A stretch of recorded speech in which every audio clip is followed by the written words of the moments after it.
大家如果唔想做韓男鬼故事嘅女主角，大家一定要聽落去啦。上集就同大家分享咗幾個 at KakaoTalk 嘅時候嘅 tips，今日我就再講多少少啦。唔知道大家知唔知道呢 KakaoTalk 有呢個 function 叫做 multi profile 啦，即係話呢，我可以揀唔同嘅人呢，俾佢哋睇唔同嘅 profile picture 嘅。咁有啲渣男啦就好中意女仔，話自己用緊情侶頭像，其實呢個情侶頭像只有嗰個女仔睇到嘅啫。咁你可以試下呢，揾一個相熟嘅朋友呢，用 KakaoTalk 入邊 share contact 嘅呢一個 function，將嗰個男仔嘅 contact share 俾你嘅朋友，朋友同你見到嘅 profile picture 係一模一樣嘅話呢，咁即係話個男仔冇呃你，佢係用緊同一個 profile picture 嘅。我唔係講笑咧，我身邊真係有個朋友咧，佢有啲疑心，跟住將嗰個男仔嘅 profile send 咗俾我，發覺咧我見到個名同埋我見到嘅 profile picture 咧，同佢見到嘅係唔一樣嘅。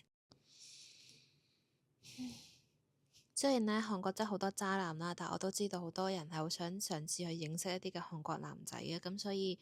祝大家唔會成為呢一個韓男鬼故事入邊嘅女主角，記得 save 低呢一條片或者 share 俾你嘅姊妹，有用嘅時候拎翻出嚟睇啦。